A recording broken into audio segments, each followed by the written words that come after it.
YSR Congress party వివిధ పదవుల్లో Congress party పెట్టకముందు కూడా వైఎస్ఆర్ కాంగ్రెస్ పార్టీ ప్రతిష్ట కోసం జగన్మోహన్ రెడ్డి గారు ముఖ్యమంత్రి చేయాలన్న ఆలోచన కోసం రాష్ట్ర వ్యాప్తంగా తిరిగి జగన్మోహన్ రెడ్డి గారి గెలుపులో నేను కూడా భాగస్వామ్యం కావడం జరిగింది. వైఎస్ఆర్ కాంగ్రెస్ పార్టీ యొక్క పరిస్థితి జగన్మోహన్ రెడ్డి గారి యొక్క ఒంటెద్ద పోకడ చాలా స్పష్టంగా కనపడుతుంది.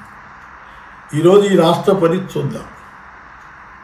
ఒక రాజధాని లేనటువంటి రాష్ట్రంగా, అంతేకాకుండా ఈ రాష్ట్రంలో ఉన్నటువంటి అత్యధిక జనాభా వంటి బీసీ వర్గాలకు సంబంధించి ఒక తరం ఆలోచిస్తే ప్రతి ఒక్కరు కూడా ఈ దేశానికి స్వతంత్రం వచ్చి 75 సంవత్సరాలు అవుతున్నప్పుడు కూడా వారి యొక్క అభివృద్ధిలో, వారి యొక్క పురోభివృద్ధికి తోడ్పడాల్సినప్పుడు అవసరం ఉంది.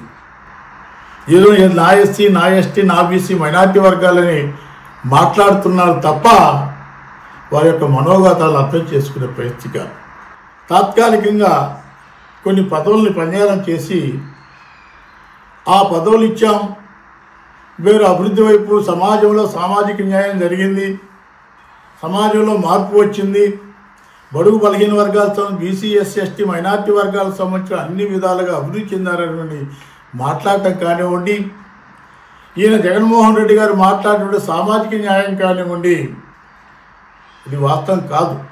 ఈరోజు జగన్మోహన్ రెడ్డి గారి యొక్క సామాజిక న్యాయం నేతి బీరకాయల్లో నెయ్యంత నిజమో జగన్మోహన్ రెడ్డి గారి యొక్క సామాజిక న్యాయం అంత నిజం. ఈ రాష్ట్ర బీసీ వర్గాలకు సంబంధించి, ఈ రాష్ట్రంలో 139 బీసీ వర్గాలకు సంబంధించిన వాళ్ళకు కూడా మనం చేసి ఆ రోజు కష్టపడ్డాం. అధ్యయన కమిటీల ద్వారా జగన్మోహన్ రెడ్డి గారు నమ్మాం. ఈ రాష్ట్రంలో సరైనటువంటి ప్రాధాన్యత జరుగుతుంది, అన్ని విధాలుగా గౌరవిస్తారని పరిస్థితి అనుకున్నాం. కానీ ఈరోజు మనం చూసుకున్నట్లయితే పదవులకు సంబంధించినటువంటి పనిచేయడం చేశారు కాస్త పుస్తకాన్ని పదవులు ఇచ్చారు కానివ్వండి, పవర్ లేనటువంటి పరిస్థితి. ఈరోజు రాష్ట్రంలో 36 సంబంధించినట్టు 56 సంబంధించిన కార్పొరేషన్లు ఏర్పాటు చేస్తే ఆ కార్పొరేషన్ సంబంధించిన చైర్మన్ని ఇంతవరకు కూడా ఈ ముఖ్యమంత్రి గారు మన ముఖ్యమంత్రి జగన్మోహన్ రెడ్డికి కలిసిన పరిస్థితి లేదు. ఏ ఒక్క కార్పొరేషన్ సంబంధించి కూడా నిధులు లేని పరిస్థితి. ఒకవైపున విద్యా విధానానికి సంబంధించి కానివ్వండి, మరోవైపు నుంచి విద్యకు విద్యా విధానానికి సంబంధించినటువంటి విదేశీ విద్యకు సంబంధించి కూడా దాదాపుగా సామాన్యుడికి, బడుగు బలహీన వర్గాలకి ఆ విదేశీ విద్యను నేర్చుకునే విధంగా కావాల్సిన సదుపాయాలు కూడా కల్పించిన పరిస్థితి కూడా దాఖలైనటువంటి పరిస్థితి. ఈరోజు ఉన్నటువంటి సామాజిక న్యాయం చూడండి.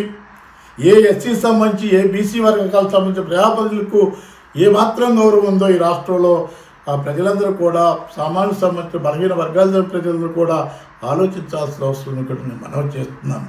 మనం చూస్తున్న ఒకవైపు రాజధానికి సంబంధించి కానివ్వండి, ఇప్పటి వరకు రాజధాని లేనటువంటి ఆంధ్ర రాష్ట్రం.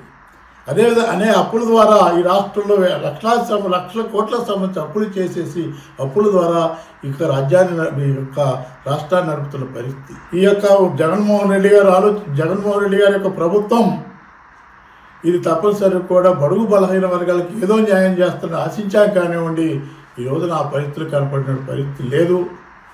ఈరోజు ఆత్మగౌరవం, ఎందుకంటే ప్రతి ఒక్క బీసీ, ఎస్సీ, ఎస్టీ, మైనార్టీ వర్గాలకు సంబంధించిన వాళ్ళందరూ కూడా వారికి తాత్కాలిక పదవులు ఉన్నా కానీ పదవులకు సంబంధించినటువంటి పవర్ లేదు. అంతేకాకుండా అనేకమైనటువంటి అవమానాలు గురి అవుతున్న ఈ రాష్ట్రానికి సంబంధించి, ఈ రాష్ట్రంలో ఉన్న నామినేట్ పదవులకు సంబంధించి, అది యూనివర్సిటీలకు సంబంధించి కానివ్వండి, కార్పొరేషన్ సంబంధించి పదవులకు సంబంధించి కానివ్వండి, టీటీడీ బోర్డు సంబంధించిన పదవులకు సంబంధించి కానివ్వండి, ఎవరి చేతిలో పదవులు ఉన్నాయి, ఎందుకు అనేటువంటి ఆలోచించాల్సిన అవసరం ఉంది. ఎందుకు దూరం అవుతున్నారు? బీసీ వర్గాలకి సరైన న్యాయం లేదు, బీసీ వర్గాలకు సరైన గౌరవం లేదు. పదవులు ఇచ్చారు కానివ్వండి, ఎక్కడ ఏ జిల్లాకు సంబంధించినటువంటి కార్పొరేషన్కి సంబంధించిన బీసీకి సంబంధించి కానివ్వండి, ఎస్సీలకు సంబంధించి కానివ్వండి, నామినేట్ పదవులు ఉన్నటువంటి వాళ్ళకి ఎవరికైనా మీరు సరైన స్థానికంగా గౌరవిస్తున్నారా, ప్రోటోకాల్ పాటిస్తున్నారా? ఒక తడవ ఆలోచించాలా. బీసీ వర్గాల యొక్క ఈ రోజున మా యొక్క పోరాటం ఆత్మగౌరవ పోరాటం. ఏ విధంగా బడుగు బలహీన వర్గాల యొక్క అండదండలతోని, మా నియోజకవర్గానికి సంబంధించిన అండదండలతోని ఎదగడం జరిగిన విషయం వాస్తవం. ఈరోజు 50% సంబంధించినటువంటి రిజర్వేషన్ సంబంధించిన విషయాలు కానివ్వండి, మీరు మాట్లాడే బీసీ డిక్లరేషన్లో 50% సంబంధించిన పనుల్ని బీసీ వర్గాలకి ఇస్తామని మాట్లాడి ఎక్కడైనా ఒక వర్క్ ఇచ్చారా?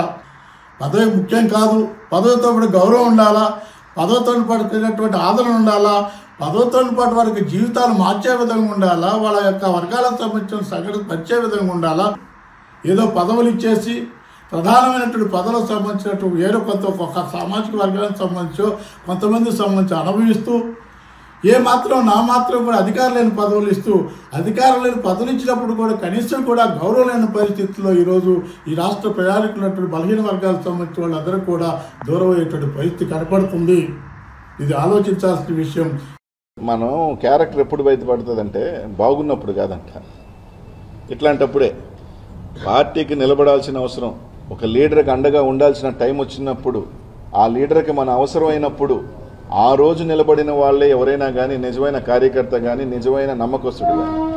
బాగున్నప్పుడు అందరు బాగుంటారబ్బా, అందరు బంధువులే, కానీ బాగా లేనప్పుడు మనం వెంట నిలబడేవాడే నిజమైన మనిషి. ఈరోజు పార్టీకి ఎవరైతే అవసరమైనప్పుడు ఇక్కడికి పొమ్మంటే ఆడికి పోవాలని లీడర్ ఎక్కడ మంచి కోరుకుంటున్నాడు ఇక్కడ పోయగలిగినోడే ఈరోజు జగన్మోహన్ రెడ్డి గారికి ఎవరైనా కానీ. అంతే తప్ప ఈరోజు ప్రతిదానికి ఆయన మీద నిందలేసి బాగున్నప్పుడు మాత్రం ఆయన వీరుడు, ఆయన సూర్యుడు, ఆయన దేవుడు, ఆయన అట్లా కాదు అట్లా పోలేం కానీ ఆయన విలను, ఆయన రావణాసురుడు, ఆయన ఇదే కరెక్ట్ కాదు. ఈ రాష్ట్ర ప్రజలందరూ కూడా చూస్తూ ఉన్నారు. తప్పకుండా 2024లో ప్రజలు సిద్ధంగా ఉన్నారు.